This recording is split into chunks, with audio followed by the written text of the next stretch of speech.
예배 띄우고 제대로 드리자. 예배 제대로 드리자.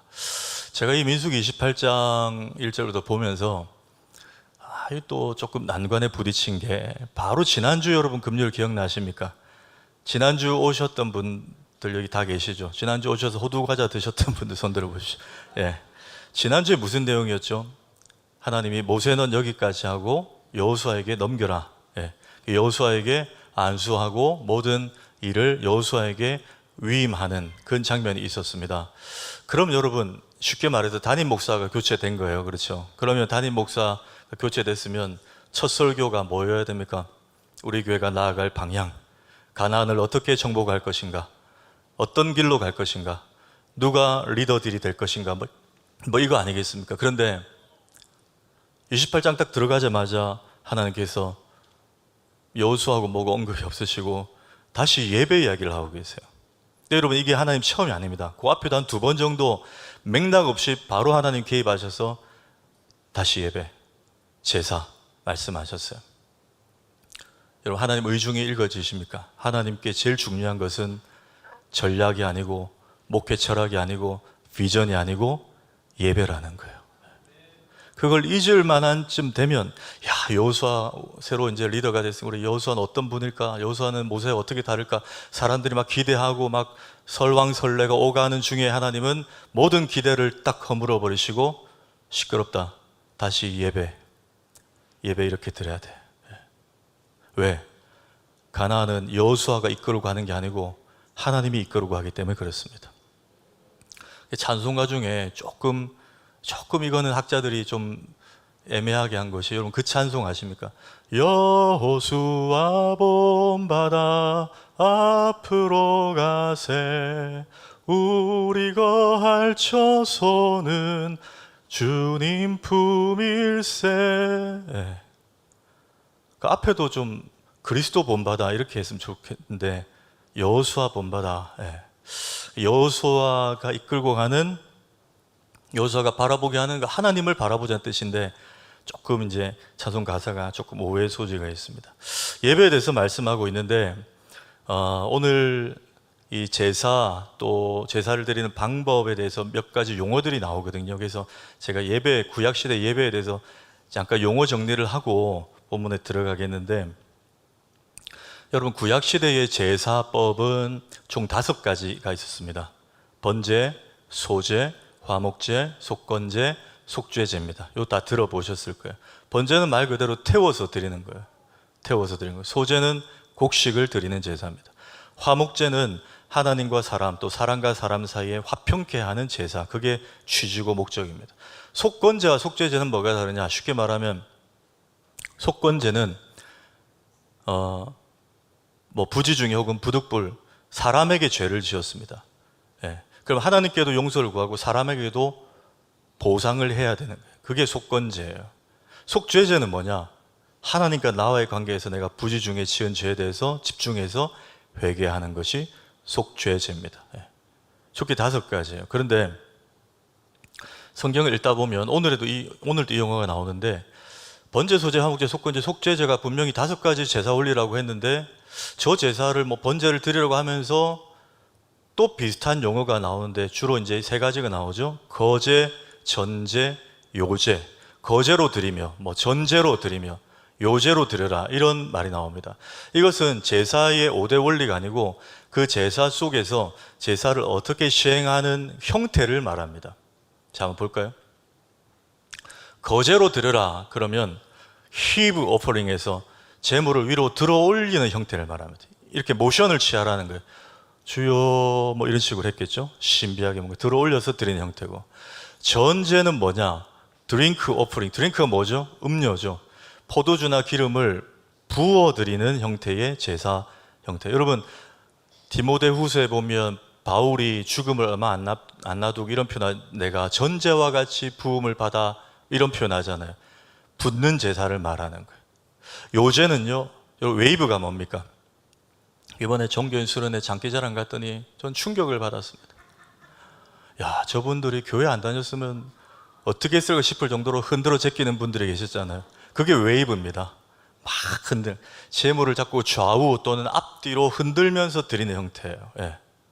그래서 여러분 뭐 우리 찬양팀 찬양할 때 막 뛰고 뭐 흔들고 한다고 거룩하지 않다고 막 정지하면 안 돼요, 여러분. 제사 가운데 흔드는 게 있습니다. 예. 그 요제라는 거예요. 주로 저 세 가지가 나오는데 저 정도만 알면 웬만한 용어들은 5대 제사 원리와 3대 제사의 형태에 다 포함이 되어 있습니다. 자, 이를 참고해서 오늘 본문을 통해 하나님 우리에게 요청하시는 예배 제대로 드려라. 어떻게 드리는 것이 제대로 드리는 것인가? 오늘 세 가지만 살펴보겠습니다. 첫째, 모든 공적 예배는 누가 정하신 것이라는 거예요? 하나님이 정하신 겁니다. 여러분 믿으십니까? 인정을 하십니까? 하나님이 정하신 거예요. 자, 1절과 2절에 그 내용이 있는데 읽겠습니다. 시작. 여호와께서 모세에게 말씀하여 이르시되 이스라엘 자손에게 명령하여 그들에게 이르라. 내 헌물, 내 음식인 화제물, 내 향기로운 것은 너희가 그 정한 시기에 삼가 내게 바칠지니라. 예, 마지막에 뭐요? 그 정한 시기에 하나님이 정해 주셨어요. 예. 예배 뭐 하나님 어디나 계시고 예배는 자유하는 거 아닌가 싶어가지고 뭐 내가 드리고 싶을 때 드리면 예배지. 아니에요, 여러분. 공적 예배는 그렇지 않아요. 하나님이 정해 주셨어요. 뭐 다른 교회나 다른 사람을 비난하는 것은 옳지 않습니다. 그런데 저는 건전한 비평은 늘 필요하다 생각합니다. 비평조차 하지 않으면 우리가 반면교사 삼을 수 없고 우리가 또 발전할 수 없어요. 비평은 필요하다 생각하는데 서울에 이름만 대면 아는 아주 큰 메가 처치가 있습니다. 그 교회에서 제가 알기로 한 2, 3년 상간에 토요일에 토요주일 예배라는 것을 개설을 했어요. 토요주일 예배. 토요일에 드리면서 주일 예배로 붙였어요. 토요일만 드리냐? 아니요. 주일 예배도 똑같이 드리는데 그 포맷을 한 번 더 토요일 날 드리는 거예요.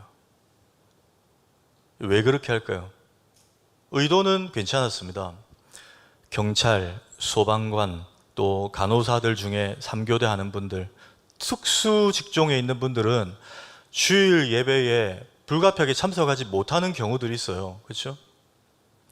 그런 분들을 배려해서 그런 분들이 이렇게 뭐 스마트폰으로 예배가 제대로 되겠습니까? 그래서 토요일 날, 주일 날 근무 있는 분들 토요일 날 오셔서 예배 드리라고 담임 목사님 직접 설교하고 똑같이 하는 거예요. 저는 그 정도의 배려는 이 시대에 필요하다고 생각합니다. 그분들도 예배 드리기 위해서. 그 정도는 저는 뭐 제 개인적으로는 괜찮다고 생각합니다. 그런데 그 교회가 그렇게 결정을 내리고 시행하면서 부작용도 생기는 거예요. 뭘까요, 여러분? 제가 조금 전에 언급한 그런 특수 직종에 계신 분들 말고 그걸 이제 활용을 하는 거예요. 뭐 하려고? 놀러 가려고. 예. 토요일 날 8시에 일부 예배 딱 드리고 아싸 잘 됐다. 1박 2일로 공치러 가고 뭐 하러 가고 뭐 이렇게 하는 거예요. 그런 사람들이 점점 는다는 이제 막 보고가 올라오는 거예요. 뭐든지 여러분 좋은 취지로 시작했지만 이런 부작용이 있는 거예요. 제가 왜 말씀드리냐? 그 토요 주일 예배를 하면 된다 안 된다 그거는 뭐 제가 논할 문제는 아니에요. 그거는 뭐 신학자들이나 더 현명한 선배 목회자들이 논의를 해봐야 되겠죠. 그런데 그렇게 남용하는 분들 뭐 토요일 날 예배 드리고 가면 똑같은 예배인데 뭐 그걸 제가 얘기하는 거예요. 여러분 주일 예배는 그렇게 해도 되는 영역이 아닙니다. 여러분 선악과와 같은 거예요. 여러분 선악과 하나님께서 제정하실 때 에덴 동산의 모든 나무 실과를 네가 임의로 먹되 동산 중앙에 있는 선악을 알게 하는 이 나무만은 너 터치하지 마라. 먹지 마라 그랬어요. 가령 아담이 그 얘기를 듣고 하나님 왜 이 나무를 먹지 마라 하셨을까? 호기심도 생기고 조금 반발심도 생기고 해서 그 옆에 있는 나무가 하나 있는데 그 옆에 있는 나무를 그냥 이 나무를 내가 선악과로 하지 뭐. 내가 이거 이제 안 먹지 뭐. 그러고 하나님 먹지 말라고 한 선악과는 취했어요. 가령 예를 든 겁니다. 여러분 그게 말이 됩니까? 선악과라는 건 누가 정하신 거예요? 하나님이 정하신 거예요. 아무리 보암직하고 먹음직하고 탐스럽게 보여도 하나님이 먹지 말라고 했으면 이거는 패스해야 돼요. 이게 선악과예요. 이게 건들지 말아야 될 거예요. 여러분 구약시대에는 안식일, 신약시대에는 안식일이 예수님께서 안식 후 첫날 부활하셨기 때문에 일요일, 주일이 안식일의 정신을 계승한 주의 날이 된 거예요. 하나님이 정하신 겁니다. 우리가 내 편의대로 막 바꿔서 뭐 목요일 예배 드리면 어때? 주일이 훨씬 누릴 게 많은데 세상에. 이건 안 된다는 거예요. 여러분 우리 교회 주일 예배 순서 대충 기억나시죠? 처음에 일어나셔서 환영 인사를 하고 그다음에 임내 찬양을 부릅니다. 지금 서 있는 이곳에서 찬양을 쭉 해요. 그리고 뭐 합니까? 참회 기도를 합니다. 그리고 사도신경을 사제 확인을 하고 사도신경을 해요. 그 순서를 대충 아실 거예요. 그런데 제가 방금 언급한 것 중에 하나 빠뜨릴 게 있어요. 아무도 눈치 못 채죠. 예배 부름이라는 게 있어요. 주보에서 예배 부름. 이 말씀을 보면 아실 거예요. 시편 118편 24, 26절 한번 읽습니다. 시작. 이날은 여호와께서 정하신 것이라. 이날에 우리가 즐거워하고 기뻐하리로다. 여호와의 이름으로 오는 자가 복이 있으며 우리가 여호와의 집에서 너희를 축복하였도다. 아멘. 여러분 기억나십니까? 이거 제가 낭독하잖아요. 이 날은 여호와께서 정하신 것이라. 여러분 믿습니까? 예. 이 날에 우리가 즐거워 기뻐하리로다. 여호와 이름으로 오는 자가 복이 있으며 우리가 어디에서요? 여호와의 집에서 너희를 축복하였도다. 시간과 장소, 공적 예배의 시간과 장소, 공적 모임의 시간과 장소는 하나님이 정하신 거예요. 이건 우리가 내 편 이상 이랬다 저랬다가 뭐 다른 날 하면 어때? No. 죄송하지만 우리 칼빈이라는 신학자 아시죠? 칼빈도 다른 날 예배드려도 된다라고 주장을 했어요. 근데 여러분 저는 칼빈은 하나님이 아니라 생각해요. 칼빈도 틀릴 수 있다 생각합니다. 성경이 말하잖아요. 이날은 여호와께서 정하신 것이라. 여호와의 집에서 너희를 축복하였도다. 주일 예배는 하나님이 정한 시간, 하나님이 정한 장소에 다 함께 모여서 하나님 백성들이 하나님의 성호를 부르고 찬양하고 말씀을 듣고, 그게 여러분 주일 공적 예배라는 거예요. 그리고 또 하나 주목할 부분이 1, 2절입니다. 1, 2절 한번 읽겠습니다. 시작. 여호와께서 모세에게 말씀하여 이르시되 이스라엘 자손에게 명령하여 그들에게 이르라. 내 헌물, 내 음식인 화제물, 내 향기로운 것은 너희가 그 정한 시기에 삼가 내게 바칠지니라. 네. 아멘. 예배에 나올 때 드리는 봉헌도 주님이 하나님 언급하시는데, 하나님 뭐라고 하세요? 저 내자가 여러분 아입니까? 어입니까? 아이죠. 내 헌물, 하나님 거라는 거예요. 내 음식이라는 거예요. 가져온 화제물, 제물이, 짐승, 이 고기가 하나님 거라는 거예요. 내 향기로운 것은 너희가 그 정한 시기에, 예배 시간에 조심히 나에게 바칠지니라. 여러분 우리 이 부분을 한번 짚어봅시다.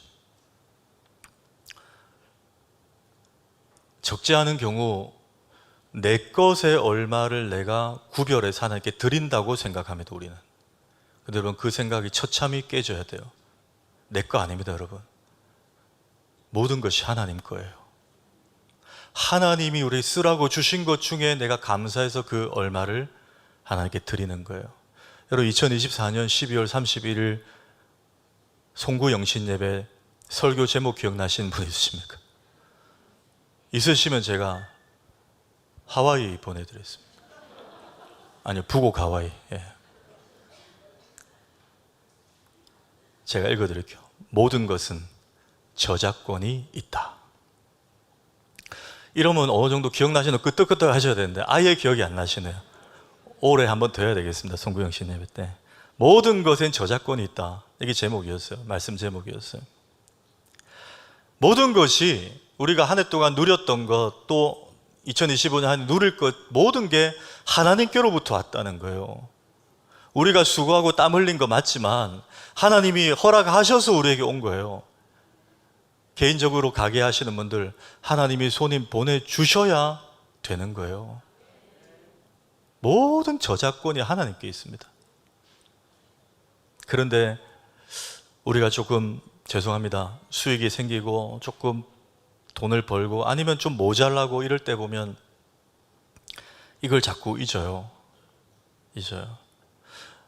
여러분, 성전, 구약시대 성전 있죠? 건물로 된 성전은 누가 최초로 만들었습니까? 솔로몬이 만들었죠. 다윗이 성전을 건축하고 싶어 했지만 너는 피를 많이 흘려서 안 돼. 네 아들에게 넘겨. 다윗이 삐진 게 아니고 아들이 성전 건축을 할 수 있도록 모든 준비를 다 해줍니다. 귀하죠. 그때 다윗이 모든 준비를 거의 마칠 즈음에 이렇게 고백을 해요. 역대상 29장 14절 읽습니다. 시작. 내가 무엇이건대 이같이 즐거이 드릴 힘이 있었나이까 주께로부터 받은 모든 것으로 주께 드렸을 뿐이니이다. 아멘. 여러분, 너무 귀하지 않습니까? 너 어떻게 이렇게 준비했냐 하나님이 이렇게 물으시니까 제가 뭐 한 게 있습니까? 제가 무슨 힘이 있습니까? 능력이 있습니까? 하나님, 모든 것을 하나님께로 받은 거 아닙니까? 그 모든 것으로 받은 것으로 주께 드렸을 뿐입니다. 이게 다윗의 고백이었어요. 여러분, 우리가 헌금을 드리는 것 같아도 우리 거 좀 떼드리는 거 아닌 줄 믿으시기 바랍니다. 이 정말 우리 신앙이 정말 기본적인 건데 우리 여기 많이 흔들릴 때가 있어요. 우리가 보통 표현할 때 뭐 조금 우리가 뭐 관용적으로 이렇게 표현하죠. 어떤 재직회나 교회 어떤 사안을 두고 어떤 뭐 의견들을 내실 때 교회 헌금은 성도들의 돈인데 우리가 함부로 쓰면 안 되죠. 이런 표현을 합니다. 근데 여러분, 맞는 것 같지만 좀 미흡한 대답 아닌가요? 성도들이 그 돈을 어떻게 했습니까? 냈잖아요. 하나님께 드렸습니다. 그럼 이제 성도들의 헌금이라 말하면 안 돼요. 누구 겁니까? 하나님의 거예요. 하나님의 것이기 때문에 우리가 더 조심스럽고 거룩하고 정확하고 요긴하고 아름답게 써야 되지 않겠습니까? 라고 말해야죠. 성도들의 헌금입니다. 맞는 것 같지만 부족한 답이에요. 성도들은 하나님께 드렸습니다. 그러면 저작권은 하나님께 있어요.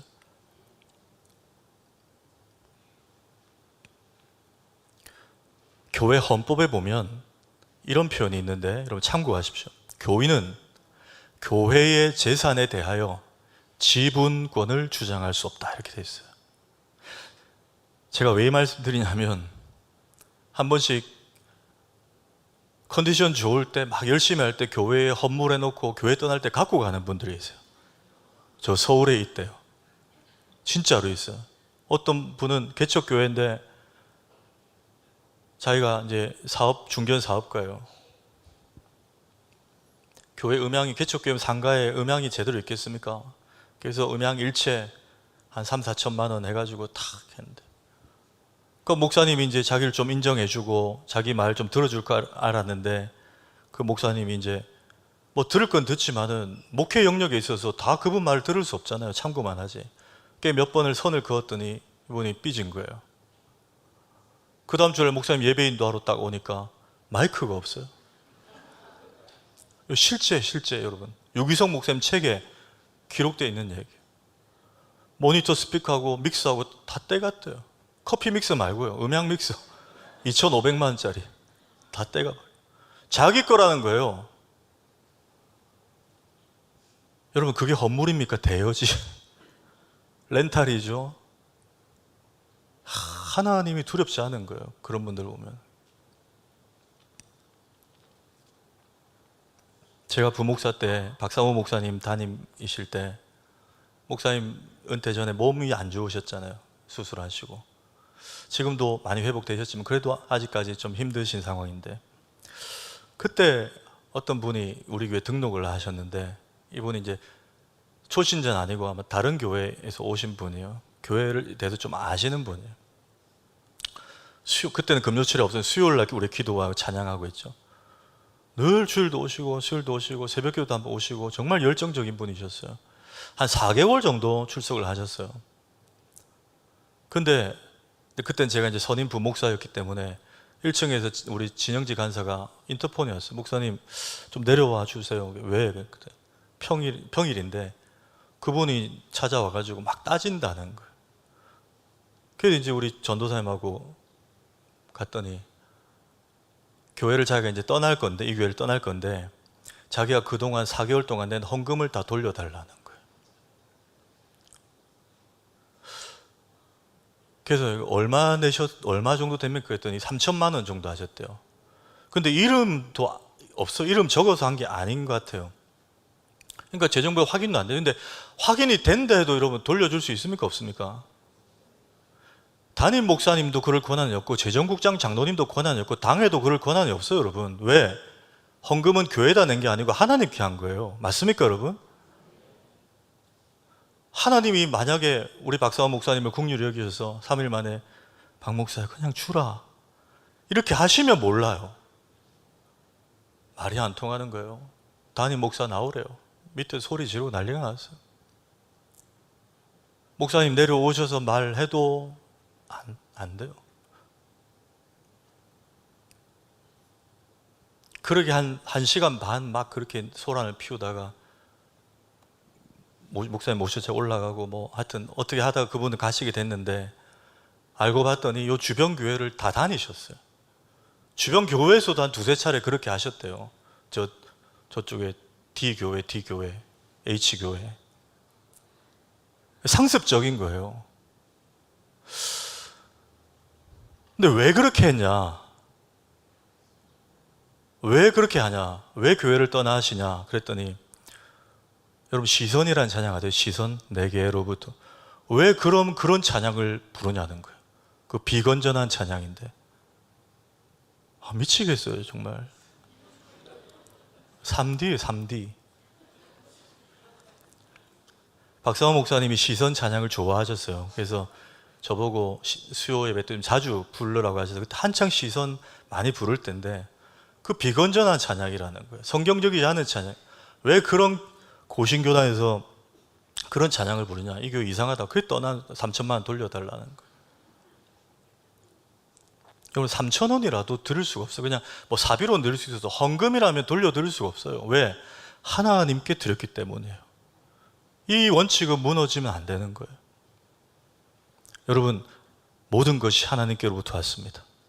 우리가 드리는 제물, 헌금, 봉헌 뿐만 아니라 우리가 드리고 있는 이 귀한 예배의 시간과 장소도 하나님이 정해 주신 거예요.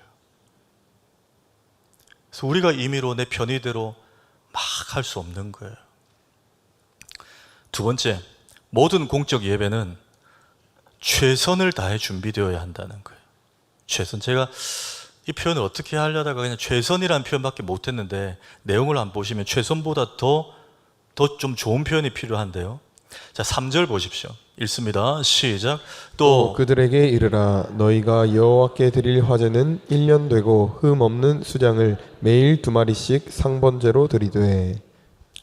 자, 흠 없는 순양을 매일 2마리씩 상번제는 뒤에 세 번째 다룰 겁니다. 흠 없는 순양이라 그랬습니다. 제가 엊그제 새벽기도 때 이런 표현했어요. 어린 양, 순양, 구약시대의 제사 제물로 나오는 이 짐승은 결국 누구를 가리킨다?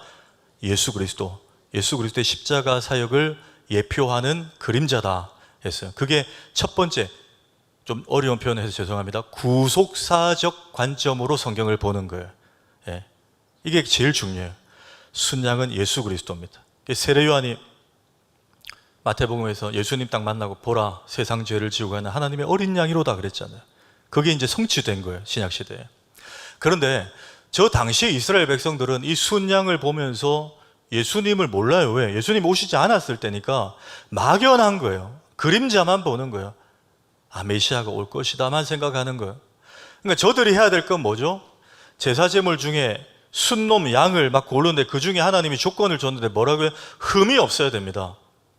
이 흠이 없다라는 조건은요 명시가 되어 있어요. 4가지예요. 첫째, 저 짐승의 눈이 사시가 아니어야 돼요. 초점이 사시가 아니어야 돼요. 둘째, 피부에 피부병이 없어야 돼요. 셋째, 다리나 발바닥에 무좀이나 질병 같은 것들도 없어야 돼요. 넷째, 순놈 양이기 때문에 생식기, 즉 고환의 병든 부분이나 어떤 장애가 없어야 됩니다. 이 네 가지예요. 그게 흠 없는 이에요.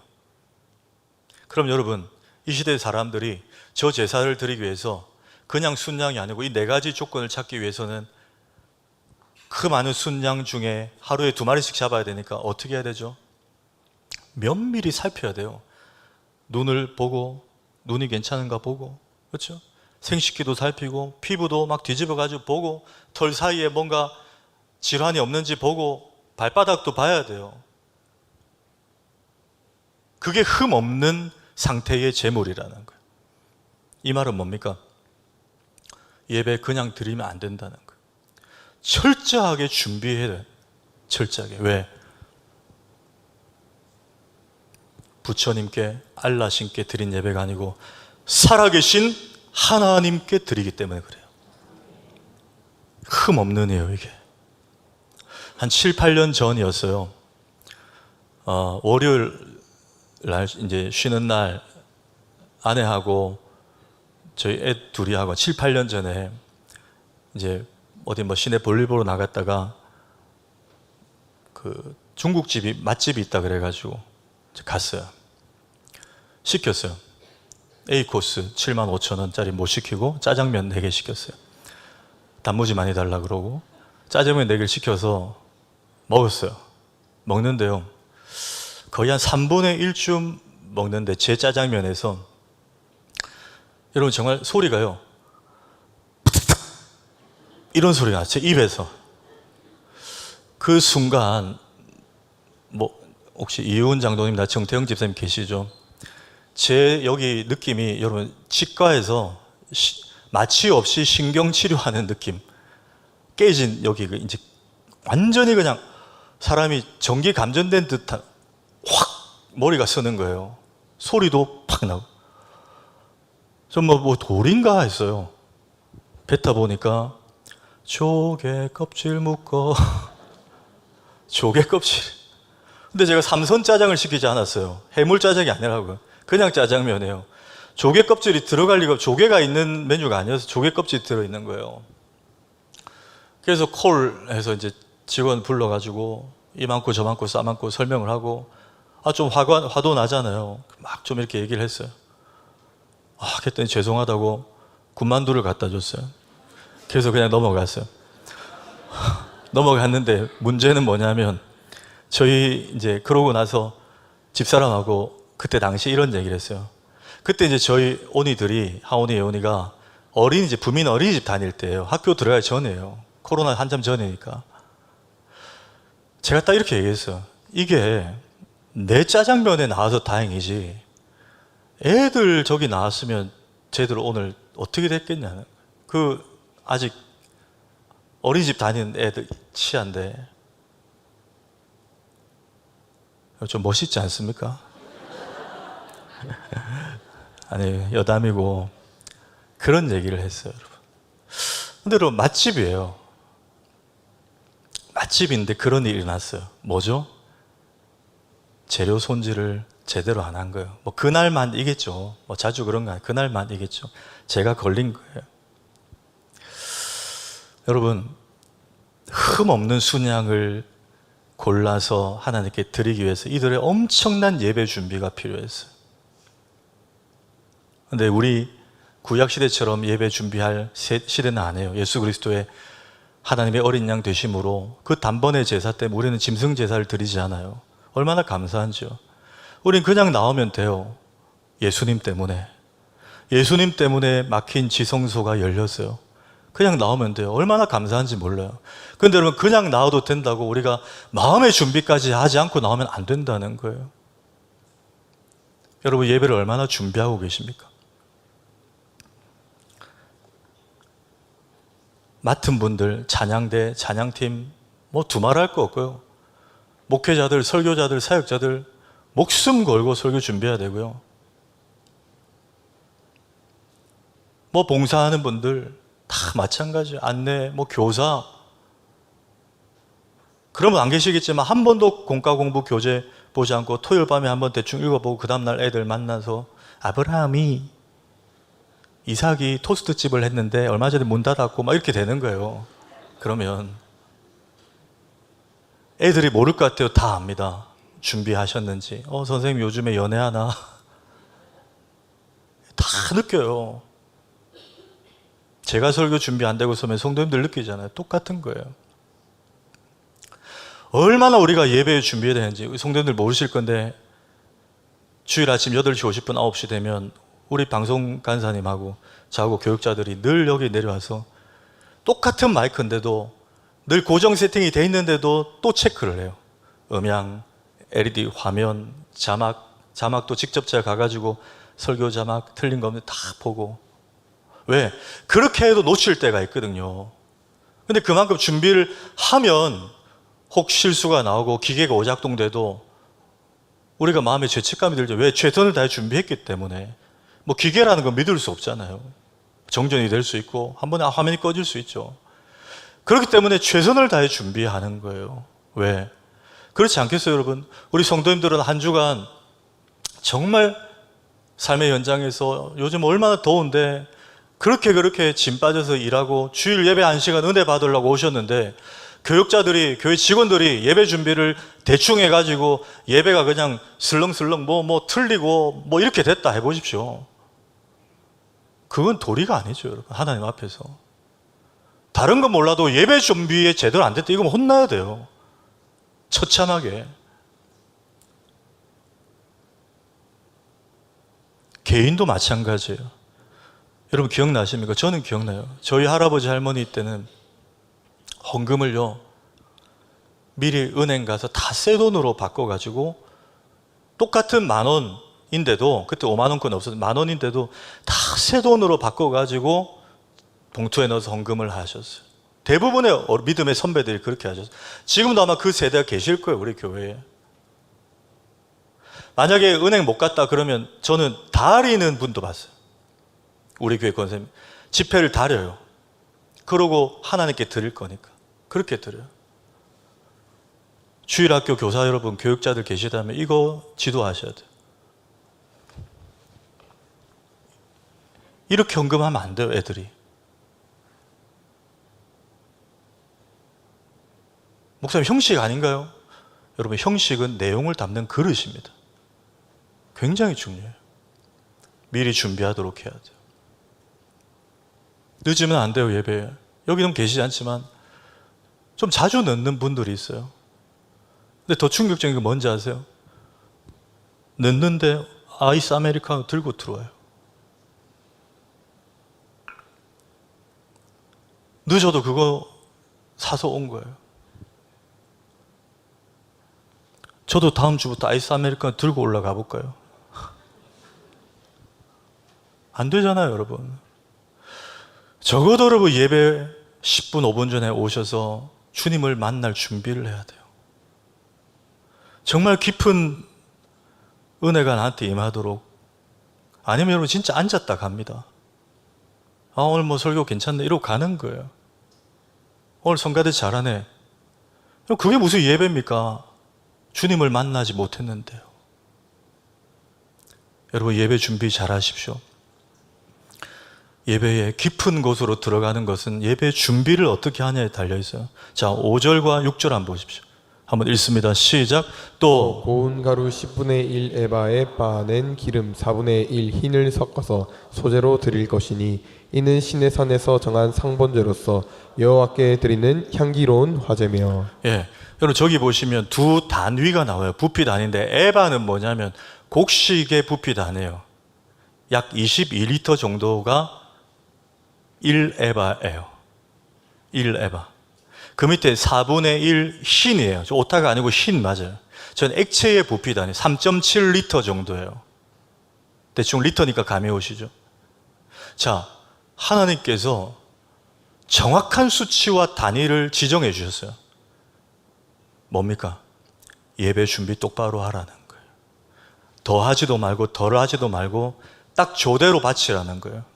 저건 준비하지 않으면 할 수 없는 거예요, 여러분. 미리 측량하지 않으면 할 수 없는 거예요. 저렇게까지 예배 준비해. 물론 지금 구약시대 아닙니다. 그러나 저 정신은 지금도 이어져야 할 줄 믿습니다. 철저하게 예배 준비하셔야 돼요. 마지막 세 번째입니다. 모든 공적 예배에 하나님이 먼저 우리를 기다리고 계심을 아셔야 돼요. 우리가 예배 드리러 오는 것 같지만 사실 아니요. 우리가 오지만 하나님이 먼저 우리를 기다리고 계신다는 거예요. 여러분, 이걸 우리가 느끼면 예배가 달라질 수밖에 없어요. 자, 3절에서 6절 제가 중간에 조금 줄였는데 한번 읽겠습니다. 시작.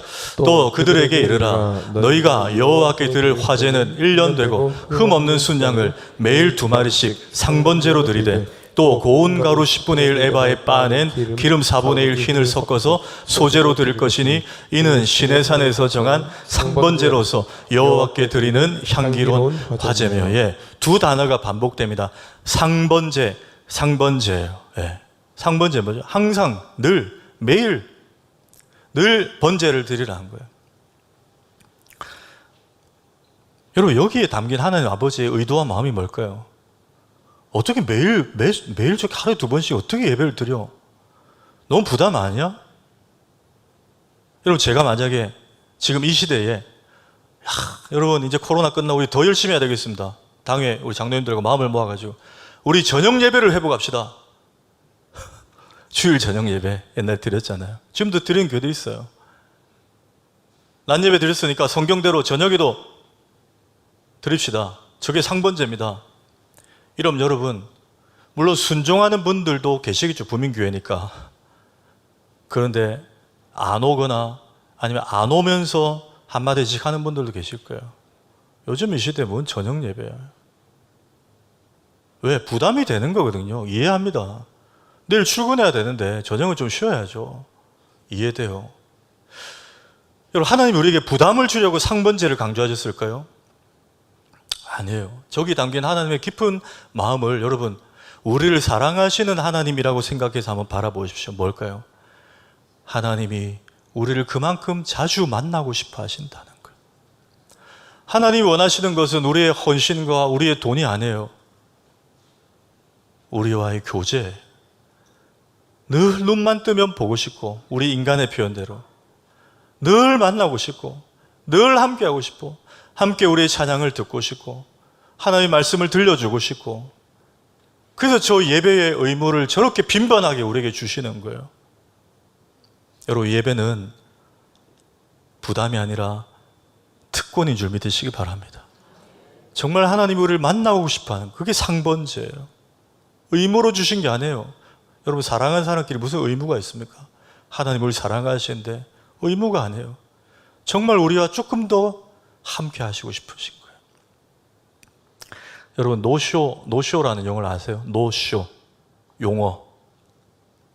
식당에 예를 들어서 어떤 회사에서 무슨 직원들이 한 20명, 사장님 내일 모레 금요일 날 저녁 7시에 저희들 회식 20명 예약해 주세요. A 코스로 쫙 해주세요. 했어요. 사장님이 감사합니다. 그러고 이제 준비를 할 거예요, 재료를.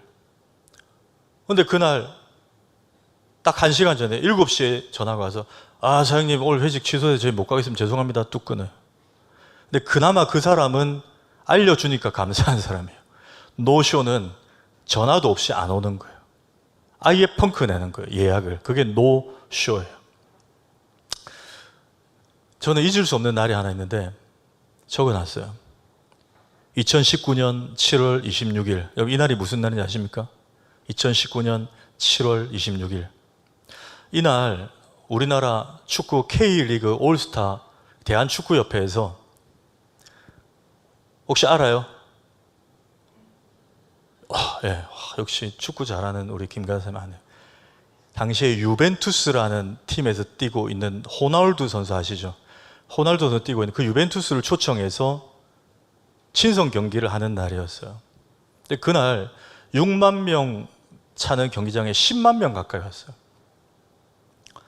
엄청난 비싼 입장료를 내고 호날두가 축구하는 거 보려고 한국 팬들이 온 거예요. 호날두가 한국에 왔다. 근데 사진 한번 보여주십시오. 저 친구 호날두예요. 저 표정 한번 보십시오. 제가 왜 저 표정을 보여드리냐면 저거 메롱하는 거 보십시오. 저거 버릇없이. 저 다리 보십시오. 다리가 아까워요. 1분도 안 뛰었어요. 부상도 없었어요. 1분도 안 뛰었어요. 난리가 난 거예요. 팬들부터 대한축구협회도. 근데 계약서를 보니까 최소 15분인가 20분은 뛰도록 계약을 했어요. 안 뛰면 위약금. 근데 호날두가 뭐가 많아요?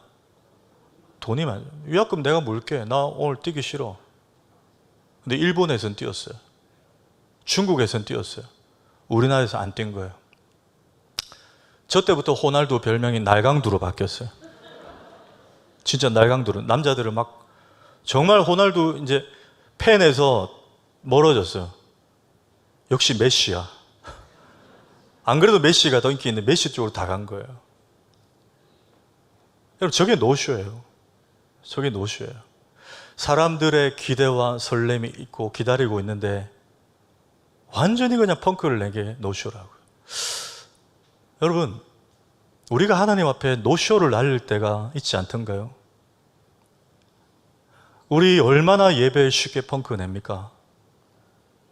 하나님은 상번제 하루에 2번씩 예배 드리자 할 정도로 우리를 기다리고 계신데 어디 간다, 무슨 시험 있다, 어제 늦게 자서 못 일어났다, 그런 등등의 이유로 우리 얼마나 하나님께 예배에 노쇼를 날립니까? 근데 여러분, 하나님은 감정이 없으실 것 같죠? 하나님은 인격적이십니다. 그 증거가 창세기 1장 26절에 하나님이 이르시되 우리의 형상을 따라 우리의 모양대로 우리가 사람을 만들고, 우리의 형상을 따라 우리의 모양대로 사람을 만들자 그랬어요. 우리는 성삼위 하나님 일체고, 우리를 만드실 때 성삼위 하나님의 형상을 따라, 이 형상의 단어는 첼렘이라는 단어예요. 첼렘은요, 외형뿐만 아니라 감정, 습성, 성품, 속성, 인격, 이걸 다 담고 있는 단어예요. 분노, 서운함, 슬픔, 아쉬움, 후회, 섭섭함, 우리가 느끼는 거 이상으로 하나님도 느끼신다는 거예요. 근데 여러분, 우리는 내가 예배 빠져도 하나님이 기다리고 계신다 생각 안 해요. 그렇지 않아요? 적지 않은 분들이 예배를 소홀히 합니다. 코로나가 거기에 휘발유를 부어줬어요. 이제 예배가 옵션이 됐어요. 어떤 분들은 징검다리식으로 주일 나와요. 한 달에 한 번 정도 오시겠대요. 내 신앙 내가 알아서 할 때 전화하지 말래요.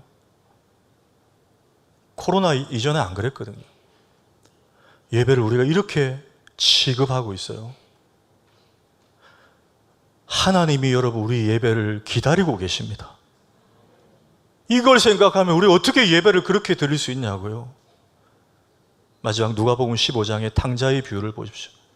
여러분, 탕자가 돈이 다 떨어져서 아버지 집에 돌아온 것 같잖아요. 탕자가 회개한 것 같잖아요. 맞지만 그게 다가 아니에요. 누가복음 15장 20절, 이에 일어나서 아버지께로 돌아가니라. 그 다음에 아직도 거기가 먼데, 이 오탄 것 같아요. 제가 실수한 것 같아요. 아직도 거리가 먼데일 거예요. 아직도 거리가 먼데 아버지가 그를 보고 측은히 여겨 달려가 목을 안고 입을 맞췄다고 했어요. 여러분 잘 보십시오. 이 말은 아버지가 늘 문 앞에 나와 있어야 가능한 거 아닙니까? 매일 나와 있었던 거예요. 아들이 문을 두드리고 배를 누르니까 아버지가 나온 게 아니에요.